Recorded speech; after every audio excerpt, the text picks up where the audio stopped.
Guys আজকে আমি যাইতেছিলাম ঘোড়ার কাছে লুট করতে, হঠাৎ করে দেখলাম পিছ থেকে একটা এনিমি নামছে, তার জন্য এটাকে প্লাজমা দিয়ে মেরে দিলাম। আর ঘোড়ার কাছ থেকে লুট নেবো, এরই মধ্যে দেখো আর একটা এনিমি এসে কি করলো, আমার এসপি পুরো কমেই দিছে। তারপরে এটাকে আমি থম দিয়ে মেরে দিলাম। এবার এর সাথে টিম অফ করে দেখি কি এইখানে নামবে নাকি নামবে না। তার জন্য এটাকে ডাকতেছি কিন্তু এই তো নামতেছে না। আমার মনে হয় এটা একবার মরে গেছে। তারপরেও এইটার সাথে আমি টিম অফ করলাম, আর ওই যে ওই ইমোজি দিতেছে। তারপরে দেখলাম আমার এসপি কম, তার জন্য আমি মেডিকেট করতেছি। আর এবার ঘোড়ার কাছ থেকে লুট নেব, তার জন্য যাইতেছি। তারপরে দেখো আর একটা এনিমি আমাকে হেডশট দিয়ে মেরে দিল। আমি কি এটার প্রতিশোধ নিতে পারবো? তার জন্য আকাশ থেকে তাড়াতাড়ি নেমে গেলাম, আর এইখান থেকে কিছু লুট করলাম। এবার দেখতেছি এনিমিটা ওই যে আমার দিকে ফায়ার করতে আসে। তারপরে দেখতেছি জালনা দিয়ে নামতেছে, আর দেখো এটাকে আমি মেরে দিলাম।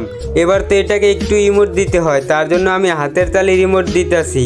আর যারা ভাই আমার ভিডিওটা দেখতেছো, প্লিজ ভাই সবাই একটা লাইক আর একটা সাবস্ক্রাইব করে দিও।